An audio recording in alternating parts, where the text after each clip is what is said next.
क्या भाजपा ने नीतीश कुमार को हाईजैक कर लिया है? क्या मुख्यमंत्री पद छोड़ने के बाद केंद्र में बनेंगे मंत्री नीतीश कुमार? यदि मंत्री बनेंगे तो मंत्रालय खाली कौन सा है? 20 साल का अपना साम्राज्य नीतीश कुमार को कोई हिला नहीं पाया। जब चाहा, जैसे चाहा, जिधर चाहा पलटा मारा और मुख्यमंत्री की कुर्सी हमेशा के लिए उनकी थी। यदि 2005 के बाद थोड़ा सा देखा जाए 2014-15 में तो जीतन राम मांझी को उन्होंने ही सीएम बनाया और फिर उन्हें हटाकर सीएम की कुर्सी पर काबिज हो गए। कई सवाल खड़े होते हैं। नीतीश कुमार का राज्यसभा के लिए नामांकन हो गया। भाजपा के चाणक्य कहे जाने वाले अमित शाह पहुंचे हुए थे। तेजस्वी यादव का कहना था कि भारतीय जनता पार्टी अपने सहयोगी दलों को खत्म कर देती है, उनका सत्यानाश कर देती है, और यही हुआ नीतीश कुमार की पार्टी के साथ। तेजस्वी यादव को चिंता क्यों है नीतीश कुमार को लेकर के? इसका भी मायने आप समझ सकते हैं। विपक्ष को कोई ना कोई मुद्दा चाहिए, वह मुद्दा उन्हें मिल गया है। और नीतीश के बेटे का क्या होगा? वैसे नीतीश कुमार की सहनशीलता के सभी कायल हैं। इतने सहनशील कि मंच पर 2 तमाचा किसी ने लगाया, उसके बाद उसको भी क्षमा कर दिया। 2022 का मामला बताया जाता है। मंच पर किसी सिरफिरे ने थोड़ा सा जड़ दिया। नीतीश कुमार के लोगों ने पकड़ा, पुलिस ने पकड़ा, मार करके लोग जान ले लेते। नीतीश कुमार ने कहा नहीं, मारो मत, मारो मत, पूछो दिक्कत क्या है, उसको क्या परेशानी है। तो नीतीश कुमार का यह भी एक जिस तरह का उनका एक औरा है, सहनशीलता है, क्षमा करने की प्रवृत्ति है, यह प्रधानमंत्री नरेंद्र मोदी और अन्य लोगों के पास मैं नहीं देखता।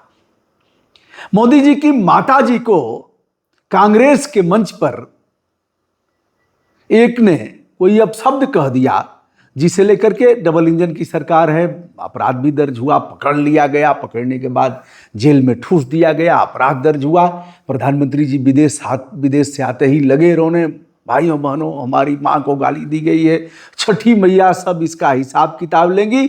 इतने पर ही संतोष नहीं हुआ और चक्का जाम करवा दिया, बिहार बंद करवा दिया। उस बंद का कवरेज मैंने किया था, चूंकि बिहार में ही था, तो मां को गाली दिया, हम क्षमा कर देते हैं।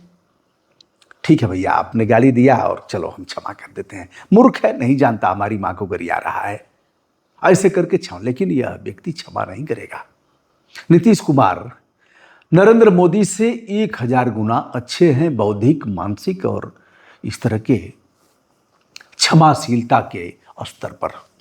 आइए साहब, 2005 से अब तक लालू प्रसाद यादव और राबड़ी देवी का जो जंगल राज कहा जाता है, जहां कानून व्यवस्था ध्वस्त हो गई थी, ऐसा बताते हैं लोग। तमाम नरसंहार हुए, बताने की जरूरत नहीं है, नरसंहार हुए ही थे। जहां एक दूसरे के खून के प्यासे थे लोग, सवर्णों में और दलित वर्ग में, पिछड़े वर्ग में जो नरसंहार होते थे, कई एक नरसंहार को हमने दिखाया भी है। उन नरसंहारों को लेकर के हमने कई लोगों से बात भी किया है, जो उस समय के आईपीएस अफसर, एसपी, एसएसपी थे और बाद में डीजीपी से सेवानिवृत्ति लिए। गुप्तेश्वर पांडे जी से भी हमारी कई बार बातचीत हुई नरसंहारों को लेकर के। तो नीतीश कुमार का इसमें अच्छा योगदान रहा। यह भी कहा जाएगा कि भारतीय जनता पार्टी जैसे दल के साथ गठबंधन होने के बाद भी जो मुस्लिम वर्ग के लोग हैं, वह नीतीश कुमार को दिलो जान से चाहते थे। आज भी नीतीश कुमार का कोई विरोध करने वाला बिहार में अगर देखा जाए तो लोगों का यह कहना है कि नीतीश ने काम तो किया है।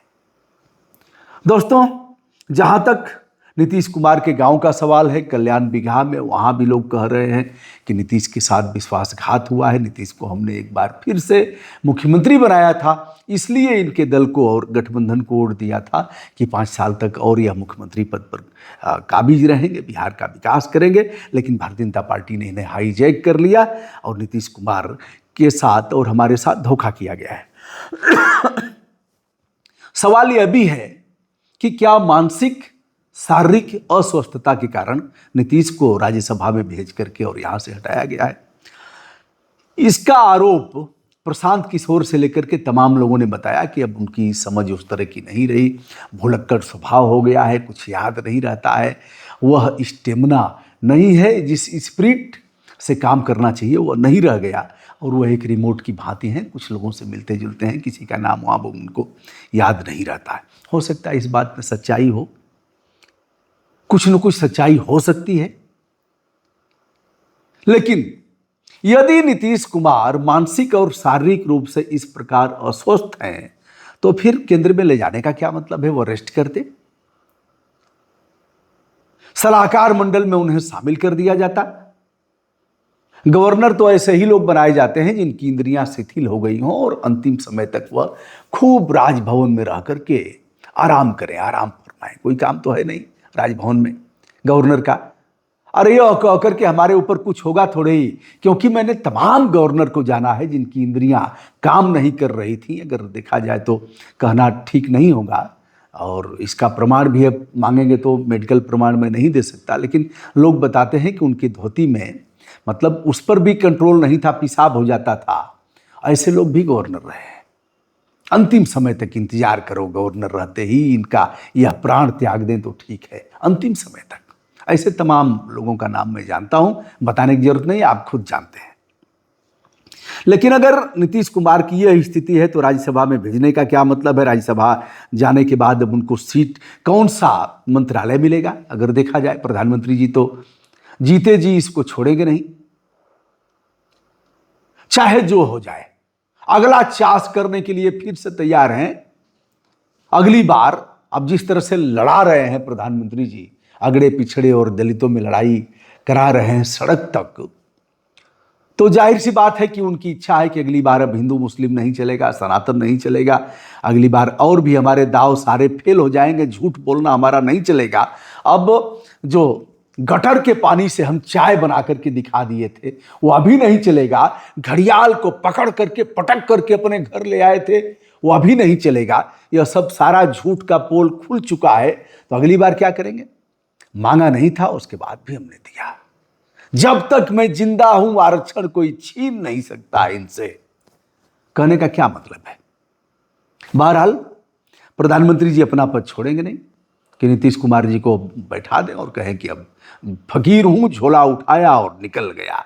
फकीर तो है नहीं, लकीर के फकीर हैं। फकीर तो हैं लेकिन लकीर के फकीर हैं। लकीर कौन सी है? एकमात्र एनी हाउ पीएम के पद पर स्थापित रहना। अब दूसरा पद आ गया।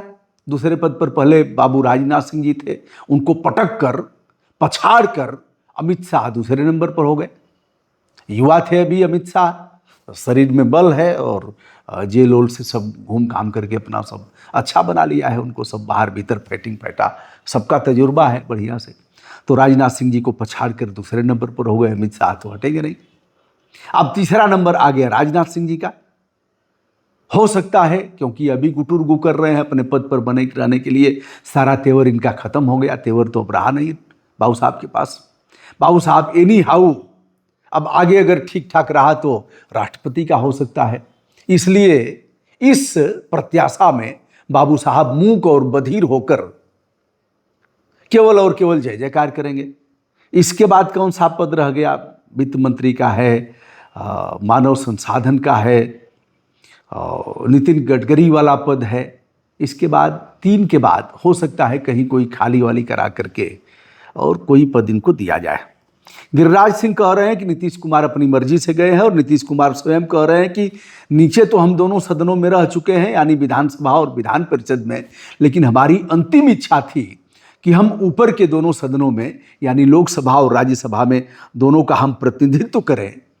तो यह हमारी मंशा और ये हमारी इच्छा पूरी होने जा रही है। चूँकि केंद्र में भी रहे हैं, मिनिस्टर रेल मंत्रालय के बारे में आप जानते ही हैं नीतीश कुमार। और नीतीश कुमार के राज्यसभा के नामांकन के बाद उनकी पार्टी में ही विद्रोह हो गया है। अगर देखा जाए तो जेडीयू में तमाम कार्यकर्ता रोते हुए देखे जा रहे हैं और विरोध कर रहे हैं। ललन सिंह का खूब दबा करके विरोध हो रहा है। जेडीयू के दफ्तर में तोड़फोड़ भी हुई है। सीएम ऑफिस के सामने मार्मिक प्रदर्शन हुआ है। लोगों का रोना धोना जारी है। फिलहाल नामांकन नितिन नवीन, रामनाथ ठाकुर, उपेंद्र कुशवाहा और शिवेश कुमार का हुआ है। नीतीश कुमार का राज्यसभा में पहुंचना ही है। आगे क्या होगा यह समय बताएगा। फिलहाल कौन बनेगा मुख्यमंत्री? नीतीश कुमार के बेटे का राजनीति में किस प्रकार पदार्पण होना है यह भी देखने की बात है। लेकिन कौन होगा बिहार का मुख्यमंत्री? 20 वर्षों तक बिहार के सीएम के पद पर तैनात रहने वाला नीतीश कुमार इतनी आसानी से और इतने आराम से राज्यसभा में जा रहा है, यह भी सोचने और समझने की बात है। फिलहाल चाणक्य की लोग तारीफ भी कर रहे हैं, कलयुगी चाणक्य की, और लोग तारीफ प्रशंसा के साथ साथ यह भी कह रहे हैं कि हाईजैक करके नीतीश कुमार को बिहार के सीएम पद से हटाया गया है। क्या कहना है आपका, बताइएगा। दोस्तों, मैं हूं ब्रजभूषण दुबे। संपूर्ण आदर के साथ देश विदेश से जो जुड़े हुए हमारे तमाम मित्र हैं, उन सभी तक अपना नमस्कार निवेदित करता हूं। बहुत बहुत धन्यवाद।